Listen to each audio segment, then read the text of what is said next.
A week had passed since the murder of Franz Ferdinand and his wife. But the catastrophe was not yet apparent. The Austrians wanted to take some action. They wanted war with the Serbs, whom they suspected of having organized the group of young men involved in the murder. However, before declaring war, the Austrians decided to consult with their powerful ally, the German Empire, which was generally okay with the mess, and said, "We support you in everything, just act and act fast." The Kaiser believed that if the Austrians struck while the whole Europe was angry about this brutal murder, and while it was still fresh in people's memory, no one would lift a finger to defend Serbia. Even if the Russian Empire decided to protect its Serbian allies, the Austrians could strike quickly, and the war would be over before the Russians could mobilize their army. The Austro-Hungarian part of the empire was in favor of finding a peaceful solution. But perhaps the greatest defender of the Serbs in the empire was the murdered Archduke Franz Ferdinand. And so when people were calling for a peaceful solution, the war supporters would just point to the death of the Archduke and say, "He was their best friend and look what they did to him. What do you think they'll do to us?" So the Hungarians conceded, but on the condition that Austria-Hungary would not annex a meter of Serbian land, and then the Austrians started to prepare an ultimatum for Serbia. While they do it, support the video with a like and subscribe to the channel not to miss new videos. However, this ultimatum was postponed, because in the heart of Serbia in Belgrade on July 10th, the Russian ambassador came to the home of the Austro-Hungarian ambassador, and they decided to put aside their differences and meet to work out a plan for a peaceful solution. They were talking amicably when suddenly the Russian ambassador dropped dead of a heart attack. No treaties were signed and war was not averted. The Serbs began to blame the Austrians for the murder of the Russian ambassador, and worst of all, at such a critical moment, the Russian Empire was left without an ambassador to Serbia. Russia had no one with the same experience, connections and knowledge of Serbia as the dead ambassador. There was no one to send. After this development, Austria-Hungary finally decided to send its ultimatum to the Serbs. However, this had to be postponed again because Raymond Poincaré, the French leader, had gone to Russia to meet with the Tsar. The nervous Austro-Hungarians decided that it was not worth sending an ultimatum to the Serbs while their two strongest opponents were meeting, because they could decide and coordinate their actions too quickly. The Austro-Hungarians waited until Poincaré sailed from Russia and only then sent the ultimatum. On July 23, 1914, Austria-Hungary gave the Serbs 48 hours to agree to all points or war would be declared. The ultimatum included many things, but most importantly it demanded that the Austrian police be given freedom of action on Serbian soil during the investigation of the assassination, and this was impossible. To agree to such a clause was tantamount to giving up one's sovereignty. No state would accept such an ultimatum. But the Austrians were just waiting for such a reaction, because an ultimatum is just a cover for real desires. Austria-Hungary wanted war and wanted the Serbs not to accept the ultimatum, because it would appear that they were giving the Serbs a chance for a peaceful solution to the conflict. On July 24th, the Russian Foreign Minister Sergei Sazonov received a copy of the ultimatum, read it, and said, "This is a European war." As a matter of urgency, the Russian cabinet asked the Austrians for more time for the Serbs, and at the same time pushed the Serbs to agree to Austria-Hungary's terms. At the same time, partial mobilization of the army along the borders with Austria also began.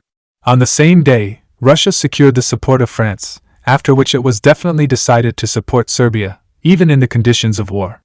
The main fear of the Russian Empire was that Austria-Hungary would annex Serbia. But you remember that the Hungarian side was ready to support the war only on condition that Serbia would not be annexed. But this information was somehow not betrayed to the Russian side. The hands of fate clutched at the neck of Europe. The Austrians refused to extend the ultimatum, and 2 minutes before the deadline the Serbs sent their reply. At first they were going to accept all the demands, but after learning that the Russians had begun mobilization, they changed their minds and agreed to only 9 out of 10 demands. They refused to give the Austrian police freedom of action on Serbian territory, but they added that they were ready to comply if such a decision was made by a third-party conference. The Austrians again turned for advice to their German allies, who said, "You still have not declared war? A whole month has already passed, hurry up. We are losing the favor of the people in Europe." And indeed, after the assassination of the Archduke, most people in Europe were not on Serbia's side. Now a month has passed, Serbia has accepted most of the Austrian demands, has offered to participate in the solution of the question to a third party. Now the Serbs already seem to be a reasonable party. After all, what did Austria want anyway? After the German reproaches, Austro-Hungarian Foreign Minister Berthold returned and for the first time talked to the Chief of Staff of the Austrian army, who said that in fact the army was not ready and in general, first guarantee Russian neutrality and then think about mobilization against the Serbs. Berthold did not know what to do in such a situation, so he decided to declare war on the Serbs to appease the Germans. And he also hoped that this would force the Serbs to capitulate before the Austrian army even had to fight.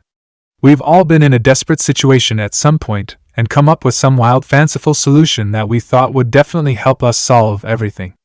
Only when we do that, the fate of the entire world doesn't usually hang in the balance. On July 28, 1914, Austria-Hungary still declared war on Serbia. At this time, a general mobilization was announced in Russia. At night, Nicholas II could not sleep and he sent a telegram to the Kaiser of Germany, where the following was written: "Glad you are back. I urge you to help me at such a serious time. A dishonorable war has been declared on a weak country. The indignation in Russia, fully shared by me, is enormous. I foresee that very soon the pressure will break me, and I shall be compelled to take extraordinary measures which may lead to war. To avoid such a calamity as a pan-European war, I beg you, in the name of our old friendship, to do all in your power to stop your allies before they go far." These two men were cousins, they were friends. All avenues of diplomatic solution to this issue had failed. All the governmental, bureaucratic mechanisms were pushing them toward war, so they began to speak as cousins and as friends to see if they could prevent war by their personal efforts. They even called each other Willie and Nicky. Kaiser was also awake. He replied. Finally, after correspondence, Nicholas picked up the phone and called Chief of the General Staff Januszkiewicz and told him to cancel the general mobilization. But then, on July 30th, the Tsar had a long and tense meeting with Ozonov, the Patriarch of the Orthodox Church and the head of the Duma, at the end of which, he did sign the order. And then everyone was trapped. In the era of trains, all of Europe believed that if you can throw your army to the battlefield while the enemy is still in the process of moving, you will win in 100% of cases. Victory would be won unopposed and mobilization could take weeks. Coordinating and moving millions of people in modern armies is a very, very difficult task. If Russia stops mobilizing and Austria-Hungary or Germany decides to attack it, Russia will lose the war without a fight. Russia simply cannot stop mobilization, and if Russia mobilizes troops, then Germany must also mobilize its troops to avoid the above situation. Once the German army is mobilized, what is France left to do?